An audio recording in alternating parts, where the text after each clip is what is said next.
So my name is Sarah. I'm the president of the Maternal and Child Health Student Interest Group at U of M. We are so excited to welcome back our lovely recent alumni, Cassie and Estefanía. They graduated this May, and we're super involved either with the program or the student group and have done a lot of research presentations, poster presentations, and have some wonderful experience. Are going to kind of talk about what they've learned, what they recommend, and just give you some really useful tools. We are more than happy to welcome you if you guys want to introduce yourselves and go for it. Yeah, I can go first, Estefanía, since you'll start with the slides. But hi, everyone. My name is Cassie. As Sarah said, I graduated in May. I was the communication research assistant at the center when I was at the U. Right now on my journey in the maternal child health world after graduation. So it's really exciting. I'm excited to talk to you all. Hi, everyone. Thank you, Sarah, for the introduction. My name is Estefanía. I graduated in May as well, and I'm currently back home because I'm from the Dominican Republic and I wanted to pursue my career here. I currently work for the Ministry of Public Health in the Dominican Republic, and I used to work for nutrition, and I'm now transitioning to a research position. And I've had some years of poster presentation experience, and I'm happy to share them. Things we have learned here. Yes. Perfect. So yeah, we set a couple of goals for today. Hopefully by the end of this session, you'll learn about the basics of presenting at academic or professional conferences, or as we have decided to call it today, at academic or professional events. It doesn't have to be like called a conference. Also, we hope that you understand the best practices for writing abstracts for these conference submissions, for sending proposals for these conferences. And one last thing is learning about key techniques for designing and presenting a poster. Cassie will guide us through all of that. So what is a conference or an event? I'm sure that most of you have heard about these gatherings, but they can be formal or even informal gatherings of people who share a common interest or profession. They just come together to discuss about a topic or about an area of knowledge, present their research or their projects, exchange ideas, give each other constructive feedback, and just share knowledge and information in general.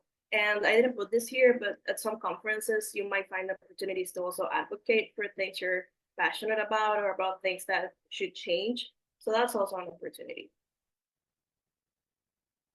So conferences typically involve different kinds of activities, or as I said at the beginning, it's not necessarily a conference. It can be any kind of academic events, and they can be even called symposiums or scientific meetings or seminars. And they include different activities depending on the goals of the event. They can have presentations, either oral presentations or poster presentations. They can have workshops or discussions like roundtables, and even networking events, more informal gatherings where you grab a snack and meet people and so on. And also a lot of these events also have exhibit halls where they have all of their sponsors, whether they are institutions or companies or anyone who sponsors those events, share resources with you, also promo materials, and you can even learn about future employment opportunities in those events. So the reason why I guess the main reason why we wanted to share all of this today, it's because even at the university, there are a lot of opportunities for students. So you don't even have to look for other things. Of course, we would encourage you to, but just so that you know, there are a lot of opportunities right at the university that you could take advantage to present your projects or your research, such as practice day, where you could present about projects such as implementation projects, or even a research sheet you created or a product. So this is more like based on projects or professional experiences, but there's also research day that it's more research focused. There's also the Minnesota Public Health Association Annual Conference that it's hosted in Minnesota, usually in Minneapolis, but also throughout other places in Minnesota. And there's also the APHA annual meeting. APHA is the American Public Health Association. And this year it will be in Minneapolis. So those are some conferences close to you, but we will be sharing a resource sheet at the end with so many other presentation opportunities, both at the university and outside of the university, and the typical deadlines for submissions. So you'll be able to see that and choose what conference or event suits best what you are presenting. So some benefits of presenting at events. First, I would say, at least what I think it's most important to me, it's the networking, because you don't necessarily find that at any necessarily not at other places. There's also the collaboration, because people can learn about your work, or you can learn about other people's work and start collaborations. Also staying up to date in current topics or new findings on your topic area. And then there's also obtaining continuing education credits if you are pursuing a professional certificate, or if you, for example, if you're becoming a health educator, for you to maintain that certificate, you need to gain some continuing education credits, and as well for other certificates.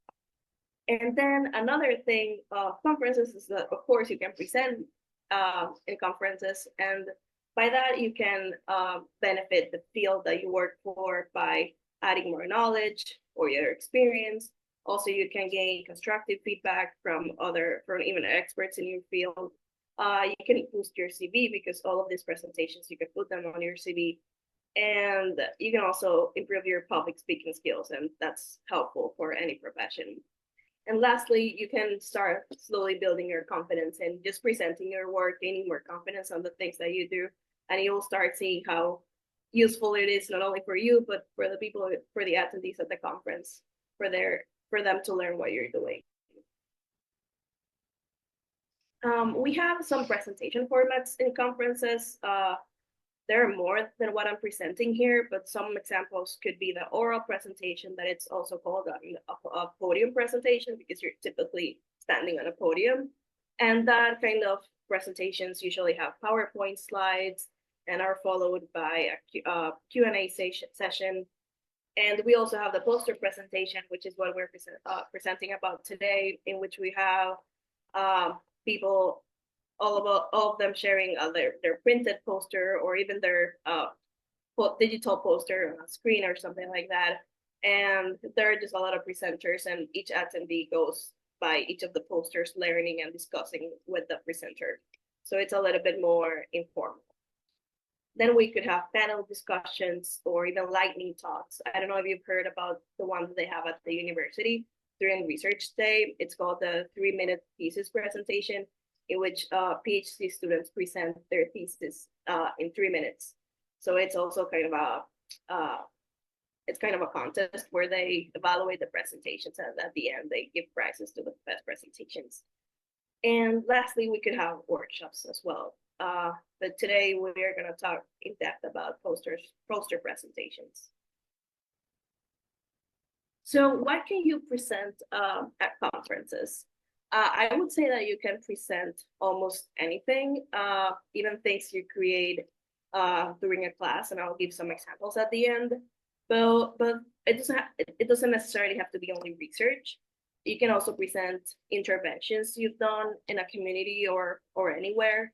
For example, if you created an education material or any kind of intervention, you can present about the process of creating it and what you learned and what the results were and so on. You can also present about evaluations you've made, about your experience conducting your APEX. You can present also proposals for things you haven't even done yet. I'll talk a little bit more about that later. And as I mentioned, you could present a literature review that you did during a class, or an education material you created for another class. So it doesn't have to be something that necessarily took you a lot of time or effort to create. Just any product that you think it's worth it to share it with the attendees of those events. You can also present preliminary work. As I mentioned, your work doesn't have to be complete, or it can even be a proposal. So just sharing your ideas and what you have so far would give you the opportunity to gain feedback from others, also to add more people to your team if people are interested, and just have discussions about your work. And it's also important to double check what the conferences are looking for, because not necessarily in each conference you'll be able to present preliminary work, but those that are hosted at the university usually encourage people to present their work at any stage that they're currently at. So if you're interested in presenting at any of these conferences, usually they will ask you for an abstract, and that's simply a summary of the project or the study or any activity that you're presenting. And in that summary, you provide an overview of the key points of that work. And the format of that abstract will depend on the conference or the event, and usually they have very detailed guidelines of what they are expecting. For example, the number of words, or some conferences might even encourage you to create a video abstract, not necessarily a written one. And we'll go through some of the sections that usually, if they don't give you any guidance, usually there are kind of standard sections that would be interesting to include in one complete abstract. Usually these abstracts go from 200 words to 500 words or 400 words. And unless they tell you what sections they're expecting or what formats they are expecting, usually abstracts have 4 main sections. The first one would be the introduction, if it's a research project, or the background, if it's any other kind of project that you made. Then there's the methods, if it's research, or the approach, if it's any other kind of project or practice-based work that you made. The same thing for the results or the outcomes, depending on the work that you did. And there's also the conclusions or implications of your work. You would decide on the title for those sections, depending on the kind of work that you did. And what you should write on those sections, it will depend on what you think it's relevant that you should share. But we have also added some guiding questions that we'll share shortly. Okay, I'll skip this slide for now. But we have created some guiding questions for each of these sections, so that you can use them as a guide to what to write in those sections, but also take into consideration that usually an abstract they could ask you to write no more than 300 words, so you have to be very concise, and you have to prioritize what you think it's more important to share in those sections. So going back to the previous slide, in addition to these abstract sections, once you have submitted the abstract and they have approved your participation in the event, you will create a poster, and Cassie will talk a little bit more about that. And in that poster, there are other sections that you can consider adding in addition to the previous 4 ones. For example, references, if you cited any work, also acknowledgements, because it would be very important to give credit to everyone who helped you in the process or funded your work. And lastly, your contact information. So you can put a link to your LinkedIn or your email or any other kind of information. And I know that Cassie will share a little bit more about this, but you can be as creative as you want. So like if you want to add a QR code or any other kind of information to your poster, you can totally do that. We already went through this, and there's a link here and a QR code if you want to scan it on that resource sheet where you'll find these questions and some other things that you'll find there, even the session slides if you want to take a look at them. So in addition to that format that I presented that has the introduction, the methods, the results, and then the conclusions, some conferences might ask you to make another format for submitting your proposal. So there's the example of the Minnesota Public Health Association. They don't expect you to create a full abstract like with those sections that I mentioned, but instead they ask you to share your presentation title, the description of what you're doing, so more describing what you'll present rather than presenting results beforehand. And it's very short, it's less than 100 characters. And then they also want you to share the presentation learning objectives. So it's a little bit different than what we mentioned before. And then for APHA, they have like 20 or more different committees or sections. And each of these committees has their specific guidelines on how to submit a poster. So, or an abstract. So you have to be very careful on what each committee is asking you to do. And some considerations after you have created your abstract, or when you're thinking about presenting, some conferences don't necessarily encourage you to present work that you have presented or published in other spaces. So you have to be very careful about that. Also, it's important, as I mentioned, to acknowledge everyone who has contributed. So even if you are the only one presenting or attending the event, it's important to list all the authors and also acknowledge in another section the people who were not necessarily authors, but that contributed to your work or even funded your work. Also, it's important to confirm the presentation requirements. For example, for some professional organization conferences, you have to be a member of the organization. So you might submit the abstract even if you're not a member, but then if they invite you to present and accept your proposal, they might expect you to sign as a member to the organization. So that's important. And it's also important because all of those things have a cost. And I would say a good thing as a student is that the university has different ways to obtain those funds. So if you're presenting like university-based work, there might be sources to fund that, going to conferences and even travel costs. And one of those sources is the Senate for Public Health. I can't remember the name exactly, but they do have applications for you to obtain funds to attend conferences. So you can definitely look for that. And now we'll be transitioning to the poster creating part, and Cassie will take the lead here. Yes. I was gonna stop and see if anyone had any questions before we went on. I'll just wait a second and see.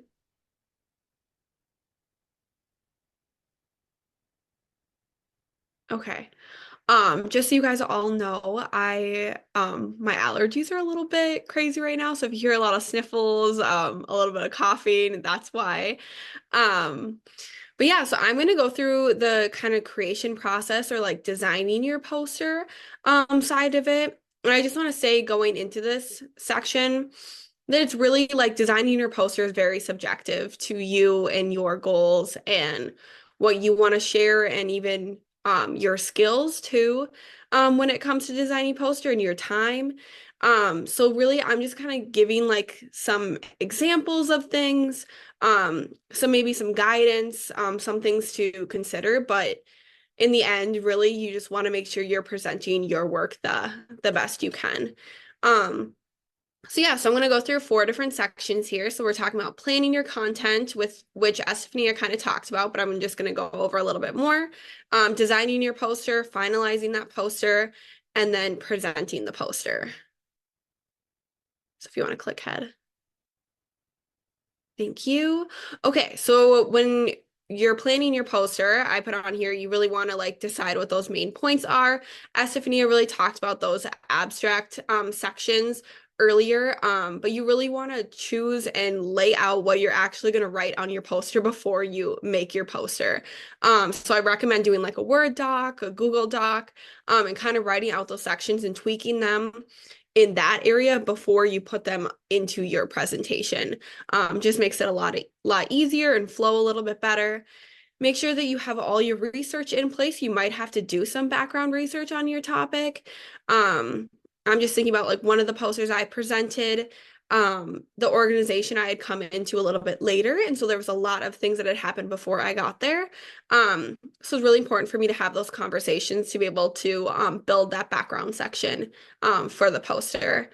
and then kind of organize this, your content before you put it on your poster, kind of making it logical, step by step, how you want your reader to follow it, will make actually designing your poster way easier.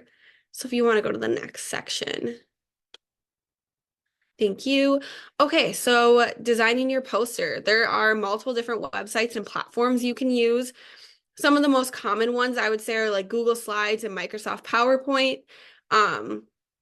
But if you want to be like more design focused with your platform, you can definitely use Canva. There's a free version, so anyone can use it. There's also a pro version if you do want to pay for it. And then you can also use InDesign through Adobe, which that you would also have to pay for. I would keep in mind too, if you're presenting, so such as at the research day or practice day, we have like a school public health template that is supposed to be used, and that is on the resource guide that we're going to share with you guys, so you guys can find it on there. But if you're presenting for a different organization outside of the U, you would want to check and make sure that they don't have any templates before you start creating your own. I would also recommend then looking at the poster guidelines for your poster specifically. Sometimes those are located on the conference website, but also they're emailed to the poster presenters. So you really want to know those guidelines before you create your poster, because some of it's going to be sizing. And if you do that after you make your poster and you resize it, some things will be a little wonky. So you're really going to want to check out those guidelines before you create your poster. Next slide, please. All right. So now I'm going to go over kind of like that design. And like I said, this is very subjective. So take what you want, leave what you don't want. That's completely fine.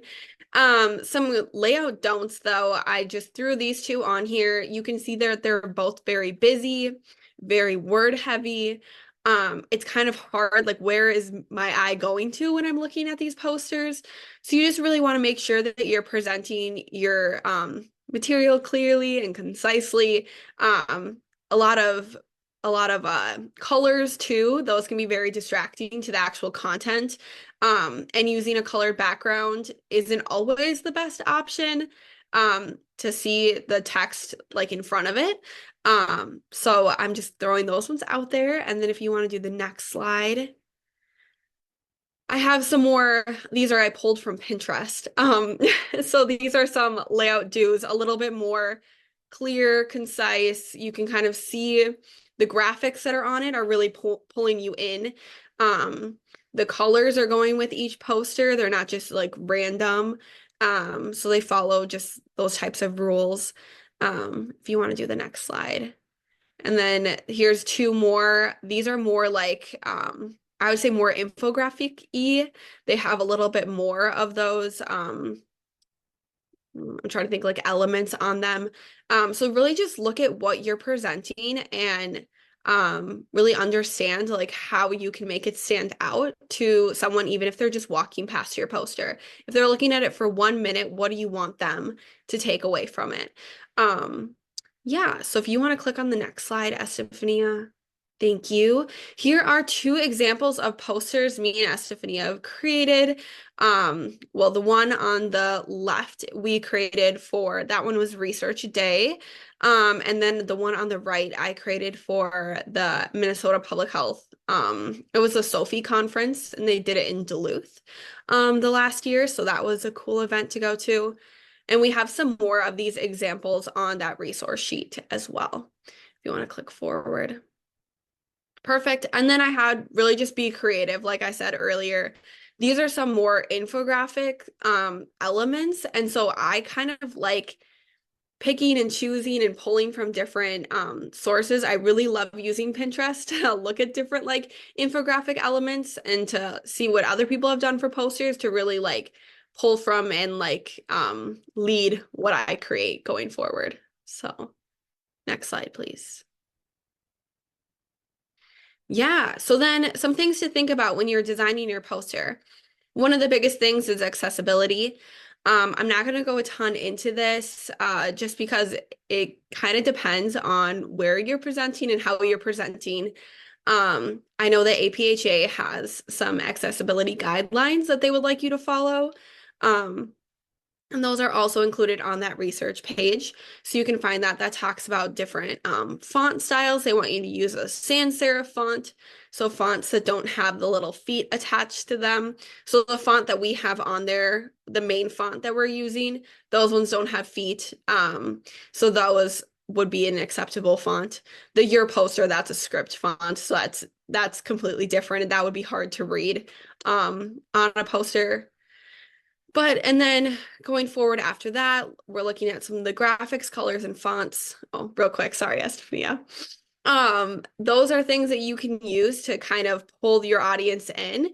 So you just want to make sure you're using those correctly. And then below I have that bullets and numbering and headlines. You want to use that to make your information clear and concise, to really pull the reader in, and also to not make it too word heavy. All right, now you can go to the next slide. Thank you. Okay, so then finalizing your poster. One of the biggest things you're going to want to do is proofread. You're going to want to proofread it. You're going to want other people to proofread it. You might want to print it and proofread it. Use maybe other systems like Grammarly to proofread it. You just really want to read it over and over and over again. So I just wanted to stress that.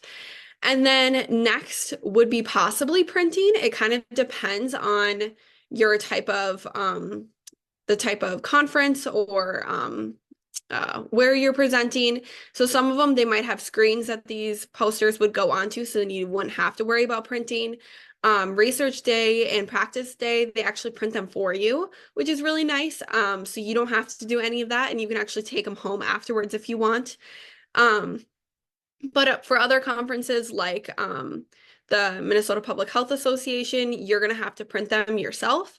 So knowing where you can print them, and knowing the guidelines for that, again, pulling that from the conference website or from your emails is very important when you're printing, so that you make the right size poster and you bring it there and you're actually able to use it in the space that they give you. And then you might want to check on your conference setup. So some conferences have like the easels in some of those pictures previously, you could kind of see how the poster was sitting on an easel, and we were presenting it. Some conferences have those, other conferences ask you to bring your own. So really just check and see what you need for your conference setup, because you don't want to show up with your poster and then nowhere to display it. Okay, next slide. All right, and then last is actually presenting your poster. So the fun part of it, maybe not fun for everyone, but it is fun. You want to make sure you prepare your pitch and like kind of what you're going to say to everyone who walks up to your poster.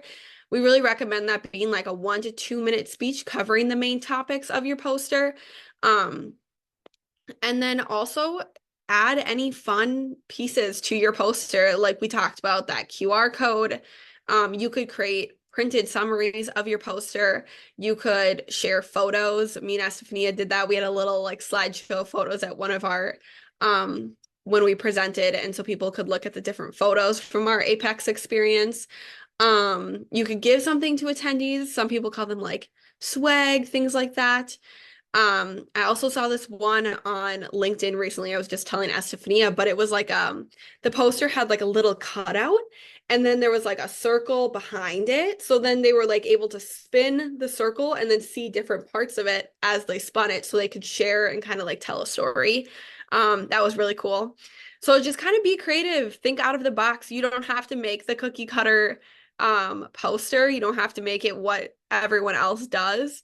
So just kind of have fun with it. This is your way to share your research and share what you've been doing. And so kind of just put that behind it. Okay, next slide. All right, so then this was that link earlier that Estefanía shared. You guys can also get the link here. I know Grace is also going to put it in the chat, so you can find it there as well. If you want to scan the QR code, you can. And then next slide. And then we just wanted to say thank you for listening and engaging with us. And we have our LinkedIn's on there. So if you want to connect with us there, if you want to talk more about anything we talked about today, please feel free to connect with us. Do you guys have any I know something that people in public health are accused of a lot is using public health jargon. Do you have any advice on what the balance is of finding, communicating your specific ideas to people who are maybe not familiar with your specific research, but who are still within the general field of public health? Yeah, so that's kind of where on that slide where I shared about accessibility, MPHA has a section kind of in there and it talks about plain language. And so you really do want to make sure, yeah, that you're not using a lot of public health jargon. It is kind of hard when we're like in deep in it. Um, but kind of if you share your poster with like family or friends who maybe aren't in the public health field, and kind of get their perspective, I think that's a great way to understand if you're using public health jargon. Because if they come up to a word, like even if it's a acronym, like I'm thinking like we write MCH everywhere.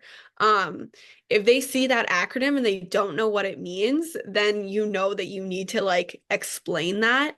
If you're going to include that in your poster. So I would say that's really good. Like that's something that I do when I'm creating a poster.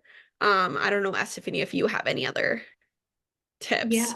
I would say that even if the conference you're going to, it's uh, targeted at public health professionals or students, I would still assume that a lot of community members are not necessarily into a degree program or things like that. They are also interested in these topics and they might attend your conference or your poster presentation. So I would encourage you to always prefer plain language. That would be, that's what I Mhm. would assume would be best. Yeah. And if you, like I said, if you click on that APHA accessibility guidelines, there's a link on there to kind of go over what plain language is and like how to use plain language correctly. Because obviously we use that. That's another kind of jargon term we use is to use plain language, but what does plain language actually mean? So I would definitely look into that and you can look it up too. There's different I can't remember what it's exactly called, but there's even websites where you can put your like text into and they can say what reading level it is. And that can be very helpful too when you're creating your poster. You can do that with Grammarly too. Like there's a, I can't remember what the feature is called, but at the bottom of Grammarly where you can see options, it will tell you the, I think it's readability level. Hmm. So that can be helpful. There's a question about the abstract or poster requirements for practice day, and Sarah answered it. But I also know that in addition to the email that Mercedes sent, the okay, on the link to register for the event, you can find the instructions for the poster. And I don't think you have to submit an abstract for practice day. You just have to let them know that you're presenting and then email them your poster so that they can print them. So yeah, here's the resource sheet that we created. You can find the slides for today, so you can click here. And also the guiding questions that we created just for you to have some idea on what kind of things would be expected to include in each of the sections, but also always make sure to check what the organization or the institution is asking you for when you create the poster. We have some abstract examples here for some different events. So one for MPHA, one for Research Day, and two for APHA. We also have some poster examples that you can get inspired from. And then we also included some Canva templates. So most of our posters, we have created them using Canva. And we created some copies of these posters that you can also create a copy. We have the instructions here. And then you can use that as a guide if you want to, like just adapt those files to your content and feel free to use those. These are based on the School of Public Health template. But it's just for you to have some idea on how to lay out the poster. And we also have some poster guidelines for two events, for the APHA and for Research Day. Here are the accessibility recommendations that Cassie shared with us before. And lastly, but I think it's really important, the typical submission that's for some of these conferences, we included 2 specific MCH conferences, so that you can plan ahead. Usually these events are hosted on the same times of the year, so the deadline for submitting your proposals are usually around the same time. But I included the links in here so that you can go and check what's happening this next year. So if you are traveling to a conference with posters, how do you typically travel? Because I ran up and came up with this question. So sometimes people travel with a tube, but it will kind of, I don't know, they don't allow you to carry on, those kind of thing. Yeah, I can answer that question. I remember that once I brought it as a carry-on. And they like instead of like I usually like airplanes allow you to bring like the companies allow you to bring like one personal item and a carry-on bag or suitcase. And instead of bringing the suitcase, I brought the poster. But then on my way back, for some reason, someone actually measured the poster, the tube where you put it, and they asked me to check it because it was too big for a carry-on. So it was exactly the same airline, but different people just saw different things. So another thing that like if you want to be safe, you can like assume you would have to check it as a check bag. But also another thing that you can do, also like to protect your poster even more, you can just bring a check bag and put your poster inside, but making sure, of course, that the printed poster fits your bag. And then the other thing that I've been seeing lately is that a lot of conferences also offer printing services. So you just send them your poster before the event, and your poster will be waiting for you at the conference, so you don't have to travel with it. So Sarah shared that there was a UMN student who printed her poster on fabric, and you can fold it, so that's great. And that way you don't risk it having the poster ruined by like a suitcase falling on it or anything.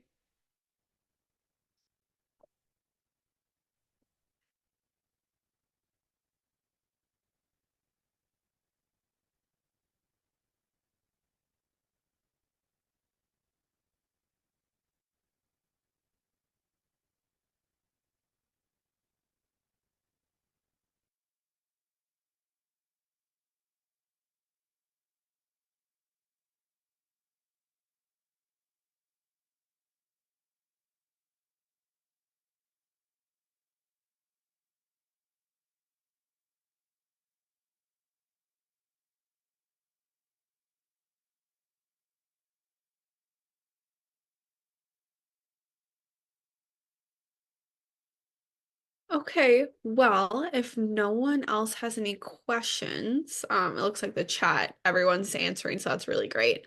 I think we can call it, and if we can also put our emails in the chat if people want to email us, if they have any questions, and we can also have the student group share that with you guys as well.